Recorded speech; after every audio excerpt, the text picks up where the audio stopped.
In 1989, Arthur Miller entered a session that was never released to the public. 40 minutes later, he still hadn't managed to speak a word. What happened within those 40 minutes of silence changed everything he believed about who we are, why we are here, and what exists on the other side of the final frontier of consciousness. What you are about to hear now is not theory. It is not decorative metaphysics.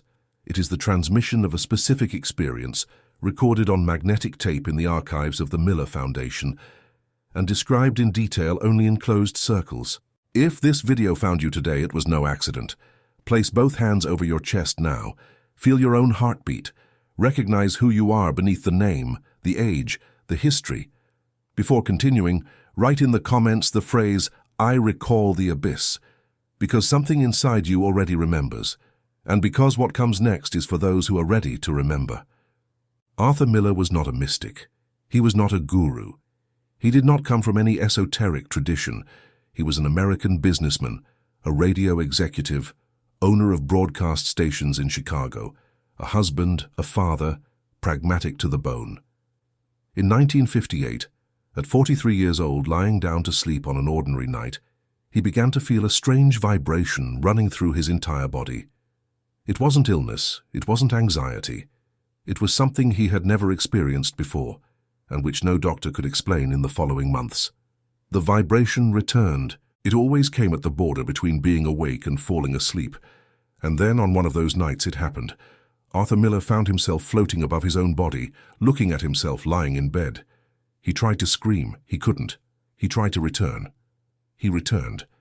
And he spent 3 hours trembling in the dark, wondering if he had gone mad. But he hadn't gone mad. And it was precisely because he was a practical man, a businessman, a man who made a living measuring signals and waves and frequencies inside a radio station, that he decided not to run. He decided to investigate. He bought equipment. He set up a laboratory.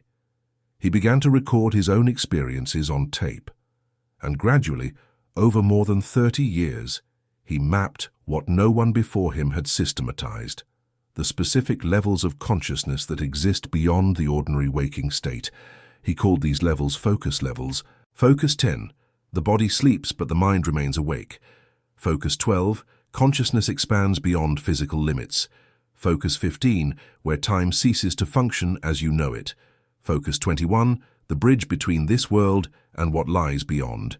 And then, even further, Focus 27, Focus 34, Focus 35, where Miller reported encountering vast intelligences observing something he described as the graduation of human consciousness. Have you ever felt, lying in bed about to fall asleep, a strange vibration rising through your body as if something were trying to break free from inside you? Have you ever woken up at 3 in the morning for no reason, certain that someone or something was in the room, and there was no one? Have you ever had that feeling since childhood of living on a different frequency than the people around you, as if you had come from somewhere else and were pretending to adapt to this one? If you recognized any of these experiences, listen carefully, because what Miller discovered explains exactly that. What you felt was not imagination. It was your consciousness touching the edge of its own field. It was the first sign that I am more than this physical shell. And it always was, the beginning of the same path that led Miller to the abyss. Now stop for a second. Before we continue, let me tell you something difficult, because I know what happens to most people who watch videos like this. You hear about Miller. You hear about the focus levels. You get emotional. You feel that something inside you recognizes all of this. And you say to yourself, I will start practicing. I will meditate. I will manifest. And then 3 months pass, 6 months, a year, and nothing changes in your material life. The bank account remains the same. The work continues to suffocate. The bills keep tightening. And you start to doubt. You start to think the problem is you, that you don't have the gift, that you weren't born for this. No, that is not the problem.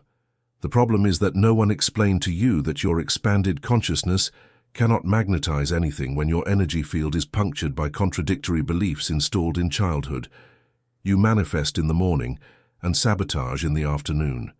You ask for prosperity with your mouth and repeat scarcity with every automatic thought. And that is why the prosperity magnet exists.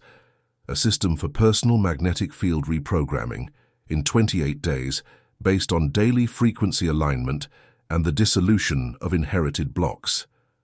It is not just another manifestation course, it is the missing calibration between what you know and what you live. The full access is pinned in the first comment of this video. It is 28 days structured, with daily guided activations, a community of practitioners, and a refund protocol if you feel it is not for you. What years reading Miller alone didn't give you, this system delivers in a calibrated way. The spots for this window are limited because the guidance is direct. For those who are ready, the access is the first pinned comment. But first, let me show you the next revelation. Because what Miller discovered about the abyss is exactly what was missing for you to understand why your prosperity is blocked. Because what he found there was not emptiness. It was the opposite of that. And what he brought back in whispers is the key that changes everything. Back to 1989. Miller enters a session, the technical team records. He crosses focus 10, crosses focus 12, rises to 15, then 21.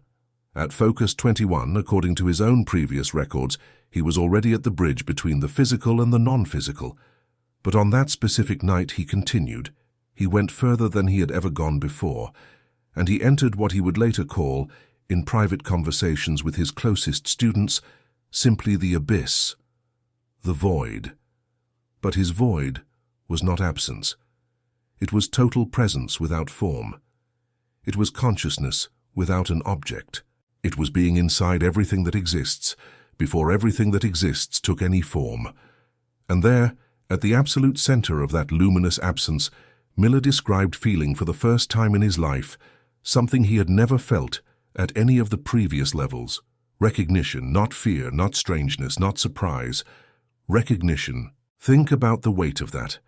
A man who had spent more than 30 years traveling out of his body, crossing dimensions, encountering entities, mapping consciousness like a cartographer of the soul, and nothing he had seen before provoked in him what that moment provoked. He recognized himself, as if finally, after decades of travel, he had arrived home. And that was where the inspecs appeared. Miller called them that, an abbreviation for intelligent species. But he explained in private that they were not beings in the sense we imagine. They had no body. They had no stable form. They were, according to his recorded words, energy organized with intention.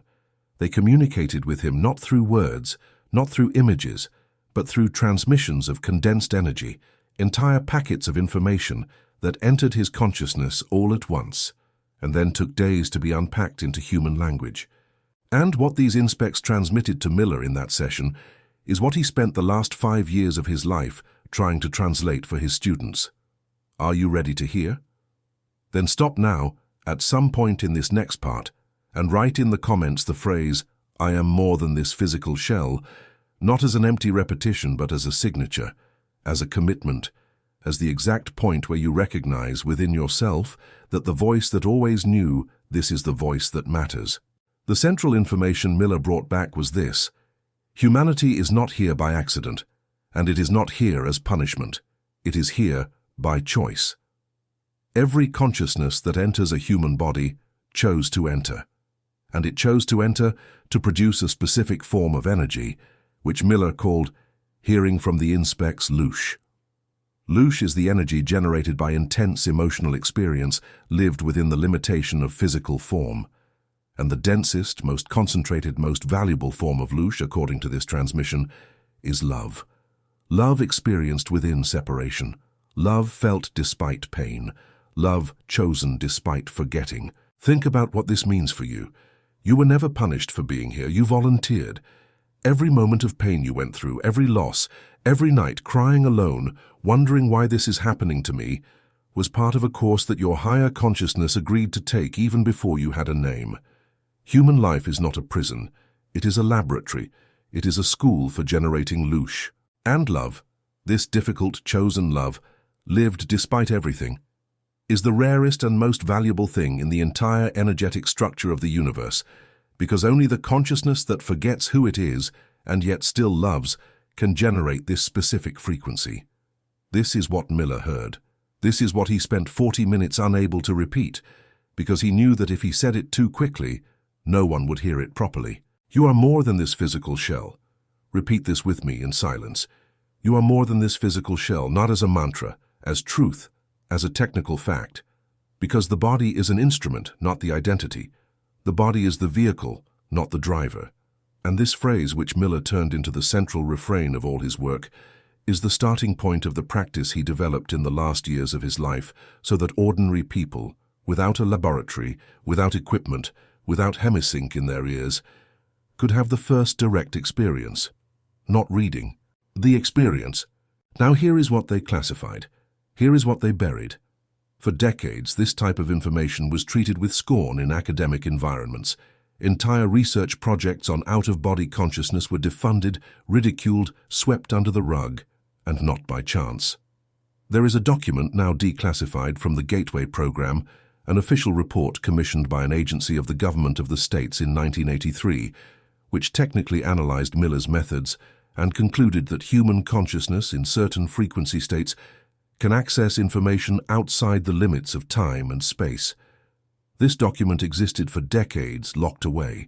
Today anyone can read it, but almost no one reads it, because those who profit from your fear, those who profit from your sense of smallness, those who profit from your belief that you are only flesh, bone, and biography, have no interest in this information reaching you. The system needs you asleep. It needs you consuming. It needs you believing that your only identity is the name on the document and the account balance, and for years they hoped you would never discover otherwise. But the video found you, and now it is your turn, and there is the real villain, what Miller identified and what few teachers today have the courage to name. The villain is not a specific institution. The villain is the H-band noise, as he described it, the constant interference of automatic thoughts, collective anxieties, inherited beliefs, social programs that enter your frequency all day long and don't let you hear the true signal. It is the fear of your own power. Because yes, this is more common than you imagine.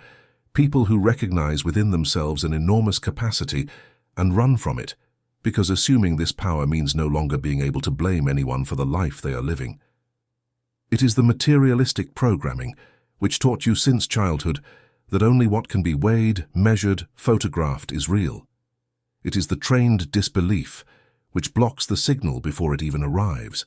And it is mainly the performance of a life that is not yours, a life where you wake up every day executing a character that other people wrote for you, and you wonder at the end of the day why you are exhausted and why nothing makes sense. Miller was categorical in one of the most intimate recordings that circulate among his students. The biggest block to leaving the body is not technical.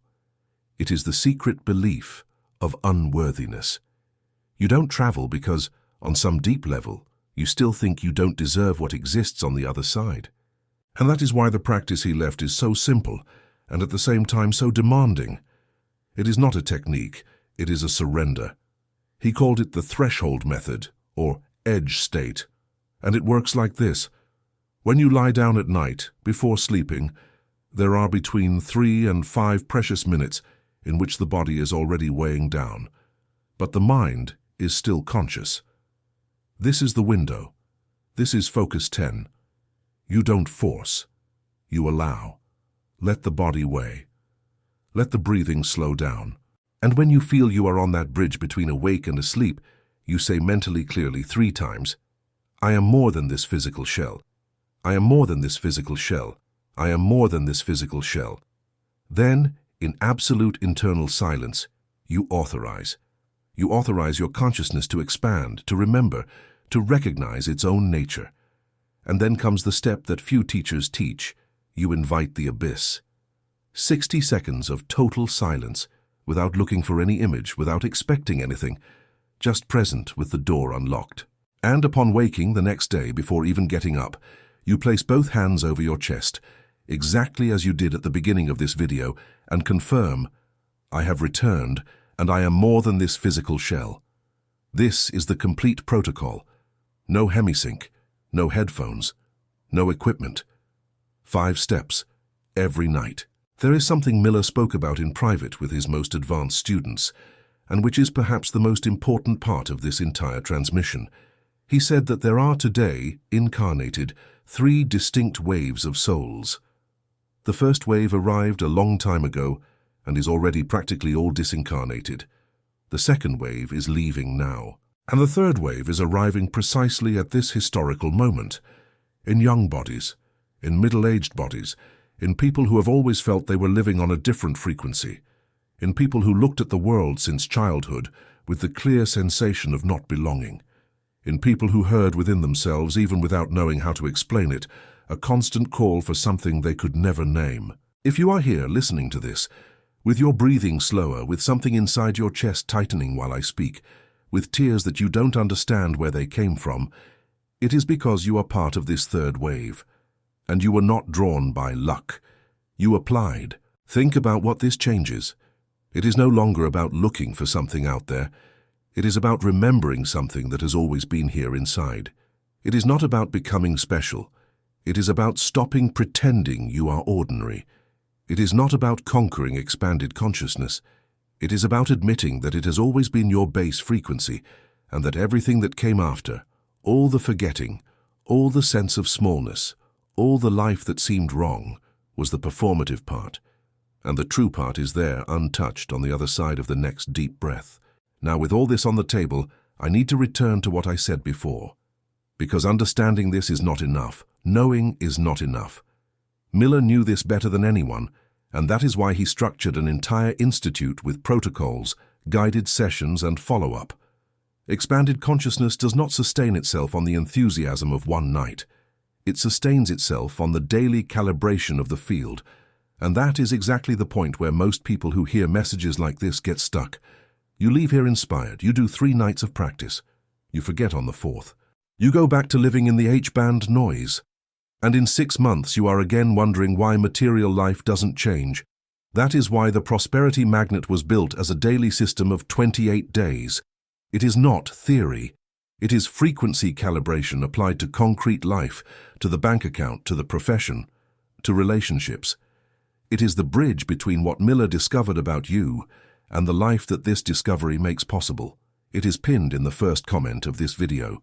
If something inside you recognized that the true frequency has not yet descended into material life, this is the path. For those who are ready, the access is the first pinned comment. Look where you have arrived. You started this video as a person looking for information about Miller, and you will leave as a person who has recognized within yourself a memory that has always been there.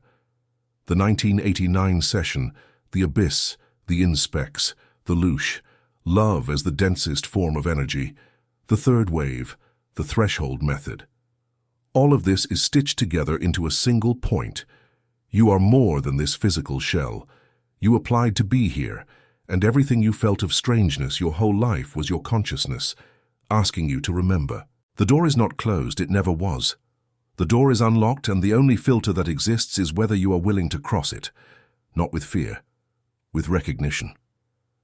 As Miller felt that night, when the silence lasted 40 minutes, and he couldn't speak because there was no human word for what had just happened. So now it is your turn. Place both hands over your chest one more time.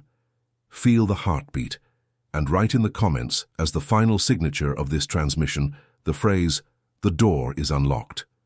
Not as a pretty phrase, as recognition, as an internal commitment that starting tonight before sleeping, you will enter the edge state. Repeat 3 times that you are more than the body, authorize your consciousness to expand, invite the abyss for 60 seconds, and upon waking, confirm the return. And remember that the complete daily calibration system is in the first pinned comment, because those who have recognized can no longer go back to pretending they didn't. The door is unlocked, and you have always known the way.